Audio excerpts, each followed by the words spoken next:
Mallattoolee dhiirri dulloomuu isaa agarsiisan.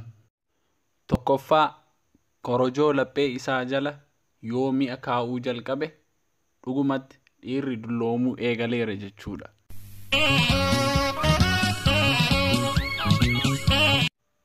Inni lammataa irra deddeebiin saqqii yookiin qabattoo isaa sirreeffachuu yoo jalqabe kuni dhugumatti mallattoo isa lammataati.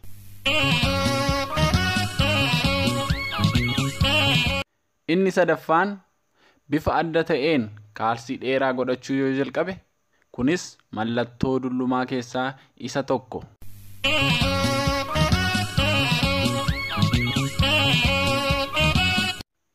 Haala nama ajaa'ibuun surree isaa keessa shamizii galchuu yoo eegale kun mallattoo dullumaa keessaa isa afuraffaati. Maaltu beeka ati faashiniidha jechuu dandeessa ta'a. Dhugaan jiru namtichi gara dullumaatti deemaa jiraachuusaa sitti agarsiisuuf ta'uu danda'a.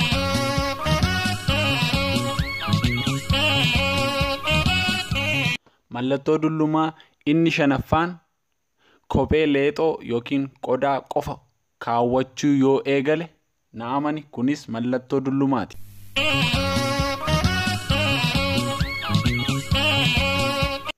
Inni ja'affaan gaazexaan yeroon irra darbe dubbisuu yoo jalqabe kunis mallattoo isaa keessaa isa tokko.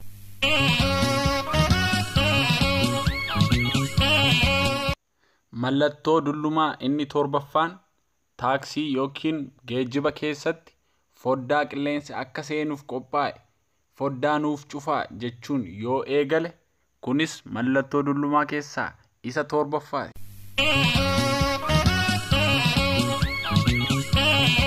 Mallattoo dullumaa inni saddeettaffaa shamizii jalatti tiishartii uffachuu yoo jalqabe na amani kunis mallattoo dullumaa keessaa isa tokko.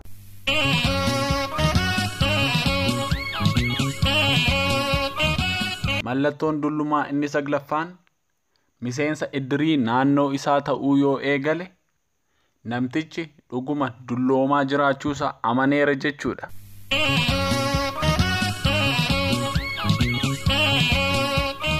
Mallattoo dhiirri dulloomuu inni kudhanaffaa areenni isaa osoo hin guddatiin yoo haaddachuu jalqabe inni dhuguma namtichi dulloomeera jechuudha. Daawwattoota keenya akka bohaartan abdii guddaan qaba.